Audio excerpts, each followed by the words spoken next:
Well, it was just last week we were talking about what we thought was going to be the next ETF. Now that there is a Bitcoin spot ETF, the Ethereum spot ETF has been confirmed. So we were talking about what was next. One of the things we talked about was perhaps a conglomerate of a whole bunch, maybe the top 10 of crypto. Yeah, boy. And that sounded like more possible than some of the other alternatives. But rumors are swirling in crypto Twitter that BlackRock, supposedly they have started the application process for a Solana ETF.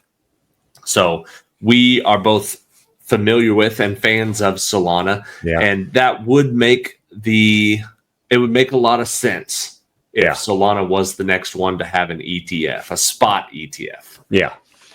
One of the things that people who are saying that it won't happen, it's currently involved. Solana is currently involved in a couple of different lawsuits. You know, they're still kind of sticky fingers with the FTX situation. They're in a lot of lawsuits right now, not necessarily directed towards them, but they are involved in it. Named. They are described as securities in those lawsuits. I mean, the nature of the lawsuit just basically states that because it's a security, this is why this person broke the law, which doesn't help their situation, because both Bitcoin and Ethereum have been decided that they are commodities, not securities. Is Ethereum considered a commodity for sure? I know that's the way they were leaning, but I didn't know. Yeah, well, officially to have the spot ETF, it can't be a security. Oh, so I did not know. So there are people that consider Ethereum similar to Solana, because there's kind of a group that runs it, and it's there's a lot of similarities, but officially it has not been determined that it was a security. Unless you do the staking, and that was part of the deal with the spot ETF. So as long as you're buying it, with no staking power, you can go down that rabbit hole as far as you want. Exactly. But Solana, there's a few more things that are people are really dragging their feet on it. One of them is token distribution. So the way the tokens were originally handed out, just because it wasn't a decentralized open process. A lot of the token launch, the funds were raised by venture capital, so they got to lock up a bunch of it. That usually is a little bit of a red flag when you're thinking about commodities. The way we talk about gold and other commodities, a percentage of all the gold in the world just because you were the first one there. And it's not decentralized. There is a Solana Foundation that kind of runs the direction of the Solana network. Yeah. So there's a couple things leaning against it. Plus, Bitcoin and Ethereum both had about 2 years of futures ETFs. You know what I mean? Where you're not betting on the spot price, you're betting on the future price, which to me seems even harder to regulate futures. But after 2 years of that, where you didn't really see the price fluctuation or manipulation with the way that they were concerned about, then they got their spot ETF. So while Solana may be the next one to get a spot ETF, which is what the rumors are saying, they may have to have a futures ETF first, and that way they can kind of determine if it's going to be safe enough for a spot ETF. It's kind of paved the way, like you said, the futures. So it's like, we're moving along so fast now. Now we're getting into this a little bit. We're like, whoa, hold on a second. Now they're like, well, what about this? What about this? What about that? It's like, hold on. Bitcoin, which has $1 trillion market cap, they still had to have 2+ years of a futures ETF before they got their spot ETF, and they just got it. So don't be expecting a Solana ETF anytime soon.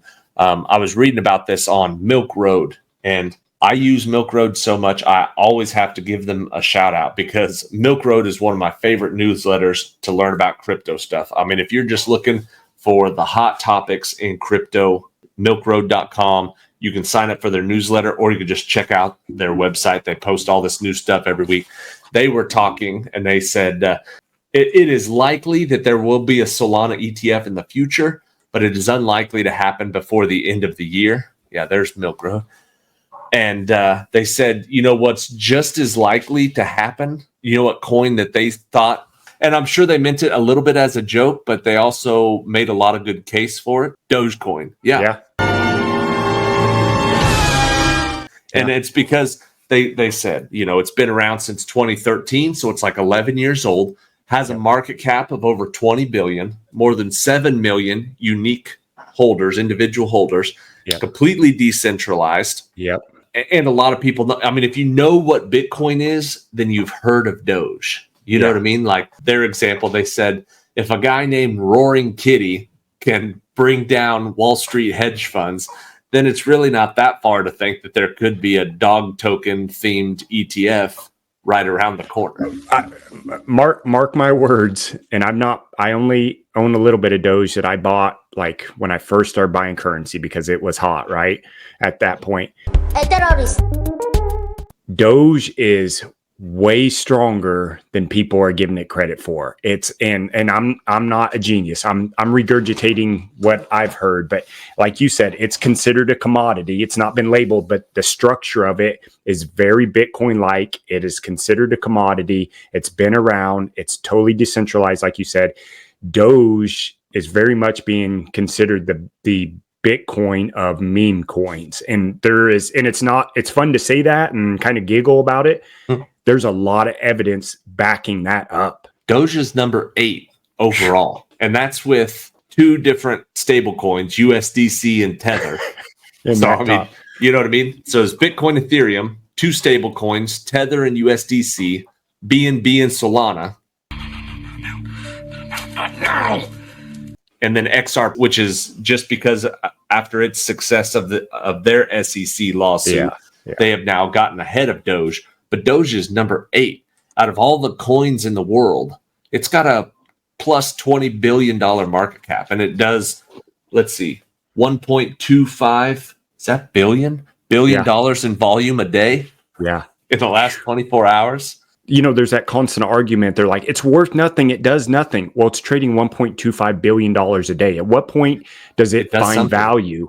Yeah. And so it's a meme token, which means we're getting off just a little bit, but it's very interesting because it's a meme token, but a meme token is only as valuable as the attention that it's getting. And it's the preferred token of the guy who owns Twitter, who owns the world's largest smart car company, who owns the best space program in the world, who's making, you know, tunnels underneath all the major cities. You know what I mean? Like imagine if he decides that's how I want my payments from now on, to charge a car, to buy a car, to do anything like that. I want it in Doge. He owns Twitter. You know what I mean? Like you can start paying your blue checkmark fee in Dogecoin, and all of a sudden it's on. So anyways, because of the nature of it, because nobody runs it, because it's completely decentralized, because it is a fair commodity, Milk Road says it's just as likely that Dogecoin could have an ETF by the end of the year. It's just as likely that they could have an ETF by the end of the year as it is for Solana. They said probably Solana will come first, but they said just looking at the facts, man. Yeah. Doge is the more fair coin when you're looking at it as commodity versus security. Yeah, it has less arguments of it being a security. It would probably pass the test easier. Yeah.